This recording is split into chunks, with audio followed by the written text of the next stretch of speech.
But the truth is, when you're a real leader, you want to hire everybody who's better than you. And you're not intimidated and you're not scared. You want to seek out and find the absolute best. And if they're not better than you shouldn't hire them.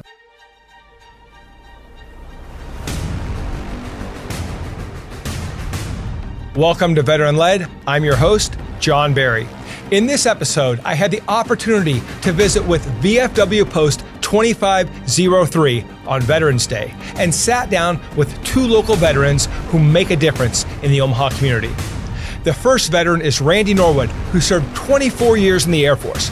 Randy is helping veterans every day as the Omaha Chamber's Associate Vice President of Military Affairs and Strategic Partnership.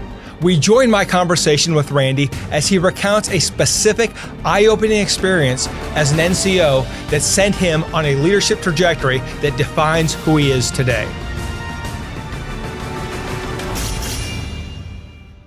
One of the greatest lessons I think I learned during my time in the service was when I just made E6, so technical sergeant in the United States Air Force. And I was looking out and looking at the leadership of my peers. And I was like, wow, we have a long way to go. So it became, I have a founded belief that you do not have a right to complain about anything unless you're willing to take action to fix it. So that drove me to become an NCO Academy instructor. While I was teaching my peers, fellow E6s, I really started to get this understanding and appreciation of priorities and resilience and leadership. And what probably the biggest lesson from all of that really had to do with, it's team first, then my buddies, then me. And to be able to take care of those, and how that leads into what I'm doing now is, just as I was an NCO Academy instructor or first sergeant for 7 years, is taking care of service members and their families. And all that experience to go and help, one of the greatest awards that we've received in our local area is the Great American Defense Community. I was just out in Orlando celebrating that. So just to be able to take care of our service members, their families, help with employment, lots of different avenues. I know you have studied and more than just studied, you've lived the leadership and team dynamics, and you've really figured out, how it all ties together. What have you brought from the Air Force to this position now, or to your life in general after service, that leadership and team dynamics that you focus on? What I learned from the military is, and I'll even tie in Stephen Covey, one of my favorite leadership principles, and I'm going to butcher it, but it's better to understand before striving to be understood. So I want to help people succeed, but first you have to hear their story. So the reason to enable to hear their story, you have to listen, whether that be through reflective listening, just all sorts of different ways of listening, but really to understand where they're coming from. So, you mentioned my degree, aviation. I love aircraft. I love fixing things. Well, things break. People do not. So, and that's really what drove me more towards the humanistic side, I'd say, to help them become better, and it's their version of better. It's their version of success. That's what matters. And as I'm going through in my current role, to take those, all those good quality leadership, resiliency, the discipline, you name it. I mean, there's just so many great things that the military instills in a person, to be able to take that and apply it and hopefully make somebody's life better. You said something that shows some great insight. You talked about their version of success. Absolutely. Too often we want to, and then you think back to the military, we knew the standards, right? There was always the standards. You meet the standards. If you don't meet the standards, you don't change the standards. You change your actions.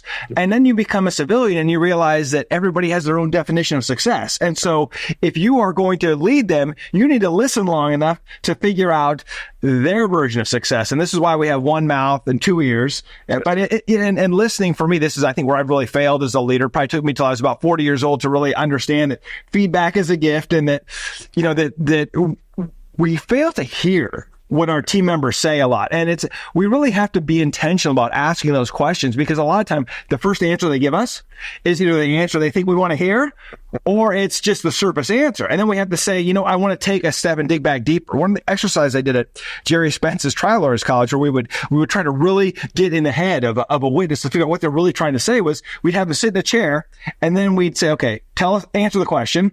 And then we'd put a chair behind them. So let's go one row back in your brain. Now, what do you really want to say? Right. And then they'd say something. Then we put another chair behind them and say, okay, we're going a little deeper, but let's really go super deep on this. And you tell me what it is, how it is you came to this answer, and what you really want to tell me. And sometimes that way we can hear what they're trying to say. And sometimes we hear what they're saying by what they don't say. Absolutely. And I'm horrible at that, right? Because I just want to go and solve the problem. And sometimes it's as a leader sitting back and saying, wait a minute, they're not saying this. And why not? And then you ask and you find out that, you as a leader have missed what the biggest piece of the entire conversation. And it always feels like failure. Well, everything feels like failure in the middle, but then you get to the end and you realize that it was a good conversation. And usually when you can admit that as a leader, you weren't exactly going down the right path to begin with, and maybe you need to, adjust your azimuth or adjust fire, team members get it. And I think that's how we help them. And I know that you've had a lot of experience in that.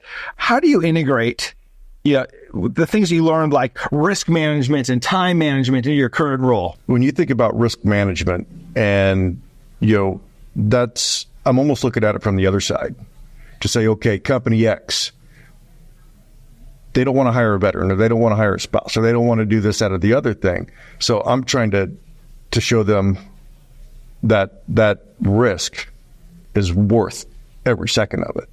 So it's more so, I think for what I'm doing is on the flip side of assessing or trying to evaluate what a business thinks is a risk, and trying to help them mitigate that. Yeah, the risk you're facing in hiring a veteran or military spouse because you're worried that they may not be around, or there may be other issues, that's insignificant compared to the risk you have of losing that opportunity to hire someone great who knows how to lead, who knows how to get through adversity, who knows how to get the job done and get it done to standard. Most employers I know are struggling today with the workforce. It's harder and harder to find people with the same values who want to go out and do something great every day and be part of a winning team. Mm-hmm. And it seems that, once again, maybe this has happened for decades, but it seems to me that, coming out of military service, I was always surprised at how many people wanted to get by with the minimum effort. And you just don't see that in the veteran community, and the spouses understand as well that this is, hey, we're here to win. I mean, we have the most important job in the United States. We support and defend the Constitution of the United States against all enemies, foreign and domestic. And we, when we deploy, are charged with protecting America's sons and daughters, America's best, who volunteer for our force to go out and close with and destroy the enemy. It's our job to ensure that they're taken care of. And so we understand that doing the minimum is not acceptable, because when we do the minimum, bad things happen. Absolutely. When you start thinking about that, that in and of itself will scare some potential employers. So they're missing that opportunity because we are hard chargers. We are hard workers. I'll bring up the resilience piece again. With the values that we bring in, if a job needs to be done, we do it. And there are our peers now that we're out who don't do that. So then they start thinking, what's this person trying to do, is one up me or whatever. So then there becomes that cultural part of what does that look like, because you do get that hard worker. We're critical thinkers. We bring a whole lot of ingenuity, and you tell us to get something done, that we're going to do it. Tell me to make you a cup of coffee. Right on. It's going to be the best daggone cup of coffee you've ever had in your life. But give me the freedom to do that. And that's one of the things that I think is very important. Yeah, and I think when a lot of employers don't understand is, in the military mission statements, we tell the who, what, the when, where, and the why. We never give the how. And the reason why is because, and now the Soviet doctrine, they tell them exactly how they're going to do it. But the reason why we never tell our service members how to do something is because that is their job as leaders. And we want them, the commander on the ground, the soldier or the airman, boots on the ground, that can see the whole picture to make the decision. We shouldn't be telling them how to do it. We expect them to know how to do it. And when we get to some of the civilian leaders that I've met, they're intimidated by veterans because veterans are here for a bigger future. They're going to get stuff done. And, there's John Maxwell's, one of his rules of leadership was that a leader will never follow a lesser leader. And so if you're a lesser leader, you don't want to hire that hard-charging veteran because you're intimidated, you're scared. But the truth is, when you're a real leader, you want to hire everybody who's better than you. And you're not intimidated and you're not scared. You want to seek out and find the absolute best. And if they're not better than you, you shouldn't hire them. I could not agree more. When you start thinking about leadership and the values that we bring based off of our experiences, we're going to get it done. And one of the things, it's the how. Let us figure that out. And it's we'll provide a product or a result better than you could have possibly imagined, because that's what we do. The life, liberty, pursuit of happiness, we're behind it. We're going to defend it. And when we're, out, retired, home station, you start thinking about, all the different values. You mentioned, some of the different doctrines, some of the different military services and different things that they have going on. One of the things that make the profession of arms a profession is that distinct subculture. And with that subculture, you really can't explain it unless you've lived it. During my visit to VFW Post 2503, I also spoke with its previous commander, Larry Quilliam, a Vietnam veteran who was instrumental in overhauling the culture of the organization. During 2 of the 3 years that he was in command, VFW Post 2503 received the All-American Post Award, which is given to less than 10% of VFWs worldwide. We join my conversation with Larry as he describes how he transformed Nebraska's largest VFW post into one of the finest in the world.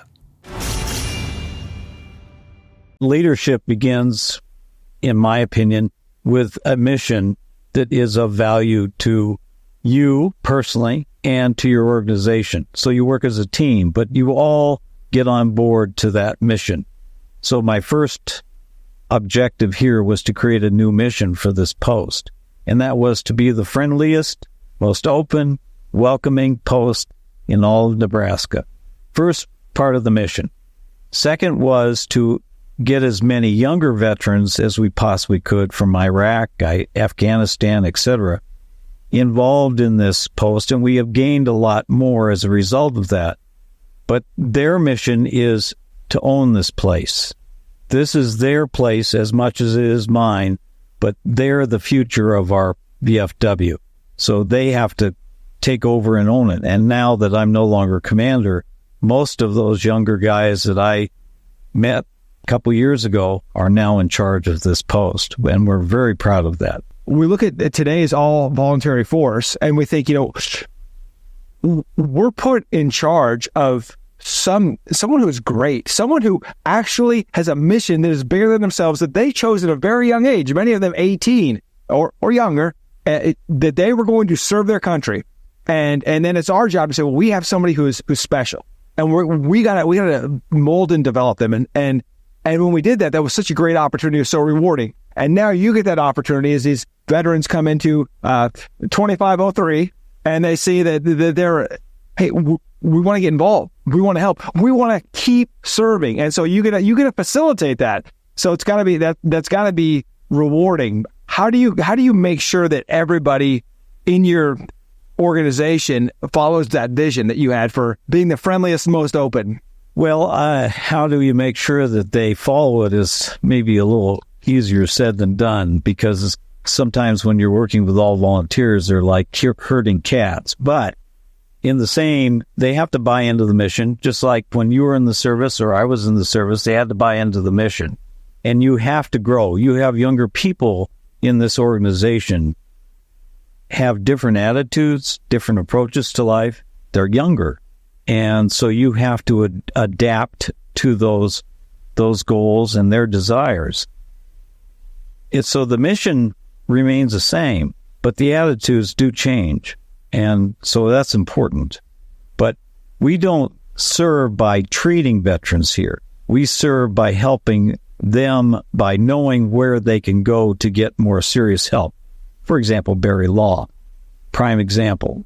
But that's where we direct people, and it's here where they enjoy the camaraderie of being fellow members and having a mission from their past.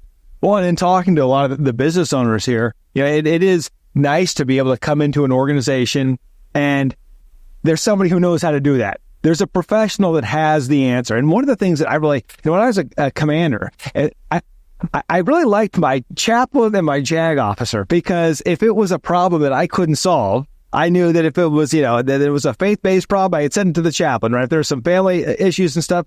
And then if it was a legal problem, I could send it to the JAG officer. And I always felt like I had the weight of the world on my shoulders when I was helping these soldiers and obviously making sure that our team completed our mission and completed the standard, and we did it in a way that was the safest way we could do it to ensure that nobody got unnecessarily injured. And I think back to how stressful that was when I didn't know the answer and who I could go to. And, when you come in an organization like this, there are professionals who served, who you know, like, and trust, right? And they're out there and they're in the organization, and everybody knows somebody who can solve your problem. And I think that's what's so great about communities like yours that are open, because if every group, right, if the Vietnam veterans have their own group and the OEF veterans, and they're not talking and interacting, a lot of that expertise and experience is lost. No question about that. Yeah, the military experience, when you combine 2 soldiers, 5 soldiers together, gets more and more multiplicative power by having more of those people working together. It's so easy to get things done around here when you have 3 or 4 people working together, because they instantly go to work and they get the mission done.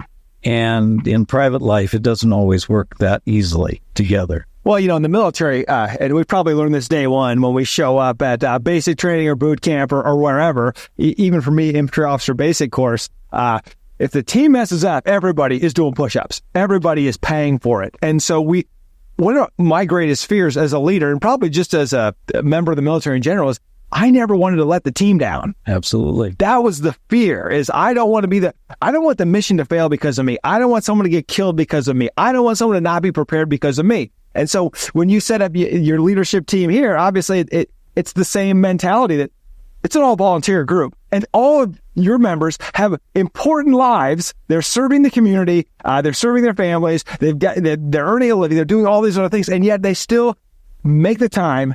And time is our most precious commodity, to come back here to complete the mission, because they don't want to be the reason the mission failed.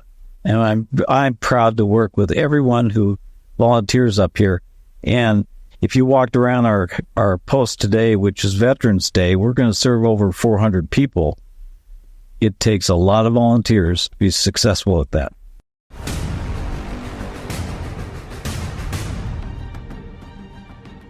Thank you for joining us today on Veteran Led, where we pursue our mission of promoting veteran leadership in business, strengthening the veteran community, and getting veterans all of the benefits that they earn. If you know a leader who should be on the Veteran Led podcast, report to our online community by searching @Veteran Led on your favorite social channels and posting in the comments. We want to hear how your military challenges prepared you to lead your industry or community, and we will let the world know. And of course, hit subscribe and join me next time on Veteran Led.